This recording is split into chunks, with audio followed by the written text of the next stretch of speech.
Hey everyone, Serena here. Today I'm making a homemade beetroot powder, which has a ton of uses in both homemade cosmetics as well as natural food coloring uses. So I'm super excited to give this a try. I've never actually tried making it before, and it seems really simple, and I think it's going to turn out really well. I have some equipment that not everyone's going to have that I'll be using today. I'm going to be chopping them with a food processor just to make the chopping process a lot quicker, and then I'm going to be dehydrating them in my food dehydrator. But if all you have at home is a knife and your oven, or even you can dry them out in the sun, don't worry, you can use those things too. You don't have to use exactly what I'm using. As you may know, I have a lot of beets, just a big harvest out of the garden, and you know, it's fun to not just eat everything. Obviously, we grow most of it for eating, but it's fun to also try out some of these other recipes, and as well, it's nice to have stuff that's going to be a little bit more shelf stable. These beets, they're going to keep in my fridge for, you know, another month, but let's say a couple months from now, maybe I want a little bit of coloring that beets could add to something, and I'll have this beetroot powder to use. I'm going to be making some homemade lip balms or lip glosses for Christmas, and I wanted to color them, so you know, it's just a little bit more fancy, you know, more of a homemade lipstick than an actual just, you know, oil on the lips. So I'm looking forward to making multiple ingredients that are going to go into these gifts. I've chosen the darkest and richest color beets I had available.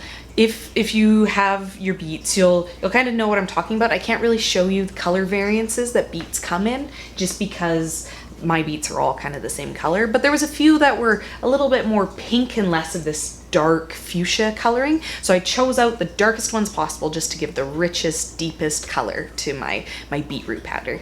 Before I chop these, I'm gonna wanna peel the skins off. You can kind of see even after washing, they're quite dirty. So peeling it up, it's gonna get it just looking really nice and clean, and there's not gonna be any impurities into the final powder that, you know, might make it a little gritty or a little bit less nice of a product. I'll be having red hands by the end of this. You can see the color's a lot more rich and dark after the skin comes off. It seems like there's lots of uses to this beetroot powder. I'm going to be using it as that kind of natural lipstick, like I said, but I was also reading online that people use it as a blush. They also use it as a food additive because, you know, the beets themselves are so healthy. It kind of packs a little extra punch into whatever you're cooking when you throw some in. Another use that I'm thinking of trying with this beetroot powder is I'm going to add it into my kombucha. I know I kind of made a list of all the different ways you could flavor it, but this is kind of a new one to add, number 7 onto the list of, I can put the powder in there and it's going to give a little bit of food coloring into the kombucha. I've done a few beet kombuchas and the color is just this beautiful, rich coloring, and you know, it'd be exciting to be able to get that throughout the year. There you go. What did I tell you? You caught me red-handed. This will be like this for a day or two. So now that the beets are peeled, the next step is we want to cut them, slice them really thinly. The thinner they are, the quicker they are going to dry. I am going to use my cutting attachment on my food processor, just so this is going to go a lot quicker. But if all you have is a knife, it'll still work out really well. Thanks to the power of movie magic, I have my beets all cut up here. At this point, you want to spread them out onto a tray to dehydrate them. It is important that you spread them out so they're not overlapping each other. You want them not touching and not stacked so that they'll dry nicely and quickly, and you're not going to get like a soft spot in the middle that isn't going to get dried. So if you're using the dehydrator, or if you're using just pans in your oven, make sure you don't want to just kind of dump this out and then let it go. You want to carefully spread them out.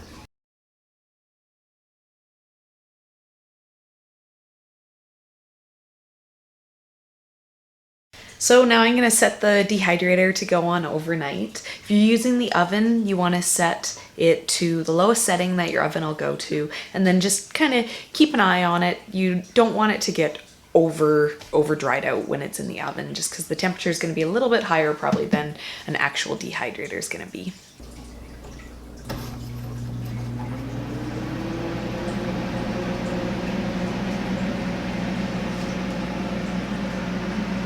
Okay, so these have finished in my dehydrator, and the way to know that they're done is if you bend them. If they don't, they're kind of soft when you bend it.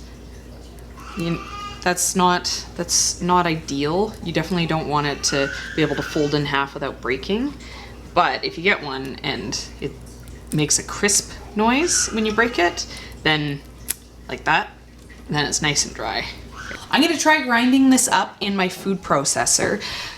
I don't know how well this is gonna work. Other things you can use is a blender or a coffee grinder, and they might work a little bit better. The powder, after being ground, can oxidize, so it'll go from this beautiful red to a brown. So if you're concerned about how long you're gonna need this to be shelf stable, you might be a little bit better off to grind some now and then save some unground for later. So then if this powder goes brown on you before you can use it all up, you don't have your entire batch destroyed and you got some for later.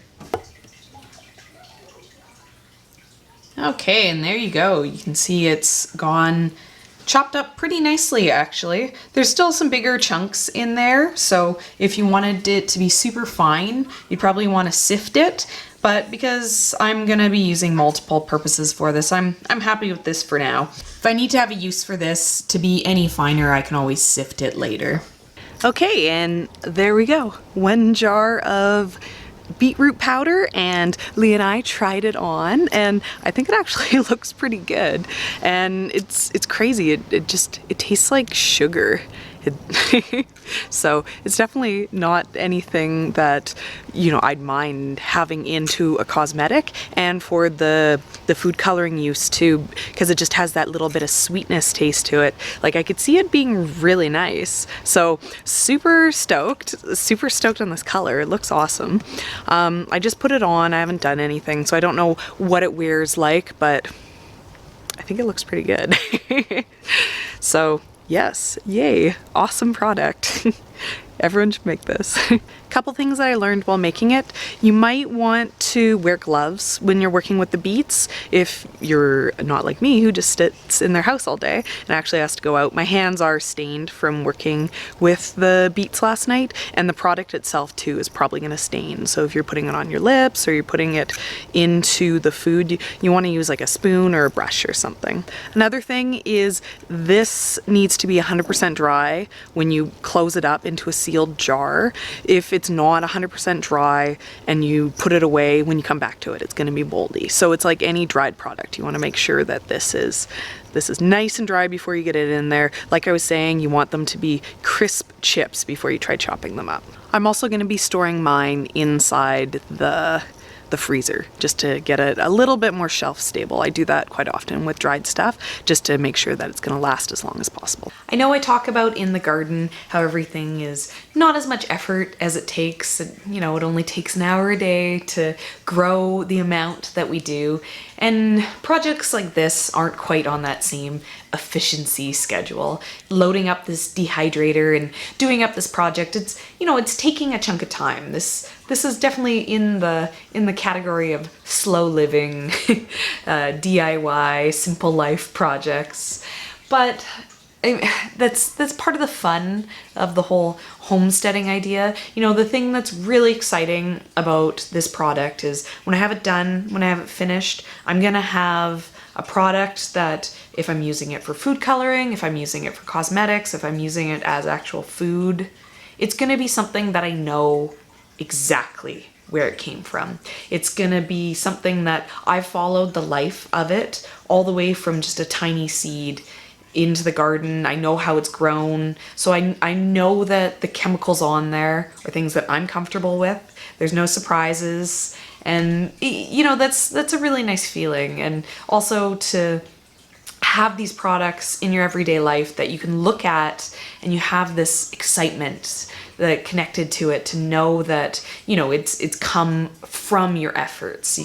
You have it, and using it brings you joy in a way that, you know, just going into your spice cabinet and grabbing out the food coloring that you bought 3 years ago on a whim doesn't quite bring you.